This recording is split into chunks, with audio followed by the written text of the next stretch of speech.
Simba Sport Club imesikitishwa na vitendo visivyo vya kiungwana dhidi ya timu yetu kuelekea mchezo wa ligi kuu NBC dhidi ya Yanga, Simba ikiwa timu mgeni.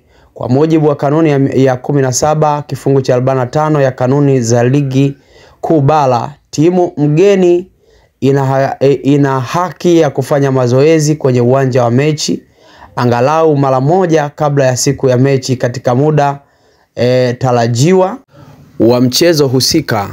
Kwa makusudi Simba imenyimwa haki hiyo licha ya kufika uwanjani katika muda husika. Katika sintofahamu hiyo, Simba iliarifiwa na meneja wa uwanja kuwa hana maelekezo ya ruhusa mazoezi kufanyika katika uwanja wa Benjamin Mkapa. So hayo ndiyo mambo ambayo yamejili katika uwanja wa Benjamin Mkapa, Simba ikiwa imesusia kabisa kuweza kufanya nini, kuweza kucheza dabi ya leo ambayo ni dabi ya Kariakoo. Yakiwa yamesalia masaa machache kuelekea kwenye Kariakoo dabi, uongozi wa klabu ya Simba imetoa barua yake ya kuendelea kusisitiza msimamo wake ambao wamesema kwamba hawako tayari kushiriki mchezo wa leo wa dabi kulingana na mambo ambayo wamefanyiwa jana usiku na klabu ya Yanga, kuzuiwa kufanya mazoezi ya mwisho ya kuelekea katika mchezo wao wa dabi ya Kariakoo wa siku ya leo.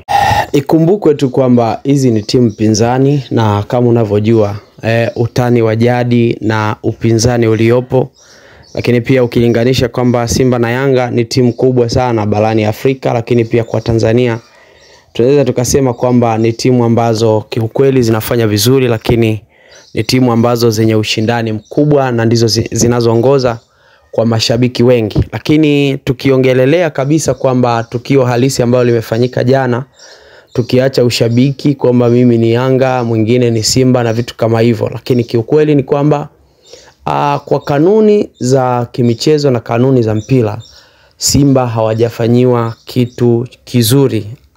Wamenyimwa haki yao. Wana haki ya kuhoji, wana haki ya kufanya kitu ambacho wamekifanya, kwa sababu kanuni zinasema kwamba mgeni anafaa kufanya mazoezi kwenye uwanja husika ambao atautumia siku moja kabla ya mchezo wake kufanyika, na ndicho kitu ambacho wamekifanya jana. Lakini bana, uwezi ukasema mambo mengi kwa sababu timu za Yanga na Simba zinaamini sana katika imani za kishirikina, so uwezi kujua nini ambacho Yanga walikuwa wamekisimamia kama pointi yao. Maybe yale masaa ambayo walikuwa wameenda pale, yawezekana Yanga wakafikiria basi Simba wataenda pale na waloge na vitu kama hivyo na nini. Lakini kikanuni, ukija kikanuni, kanuni ya mpira inasema hivyo, lazima uende kwenye uwanja husika ukafanya mazoezi ya mwisho ukiendelea na kujiandaa. Sasa inavyoonekana ni kwamba Yanga wao wenyewe kwanza ni kama wao wenyewe walifanya mazoezi kama wenyeji, lakini linapokuja kwenye swala la utani na swala la dabi, wakaona kwamba hakuna ulazima wa Simba kufanya mazoezi, na hasa katika yale masaa ya usiku. Kwa hiyo kuna mambo mengi ambayo yametokea, lakini hayo mengine hatuwezi kuyasema, acha tuseme ambayo yamekuwepo. Kwa hiyo kiukweli kabisa ni kwamba Simba wanastahili kuhoji walichohoji. Simba wanastahili kuweka msimamo ambao wameweka kwa ajili ya kulinda maslahi ya club na vitu kama hivyo. Lakini mwisho wa yote lazima utani utaendelea, ni utani wa jadi, ndio vitu kama hivyo, ndio utani wenyewe. Kwa hiyo toa maoni yako ukiwa mwana Simba, ukiwa mwana Yanga, unasemaje?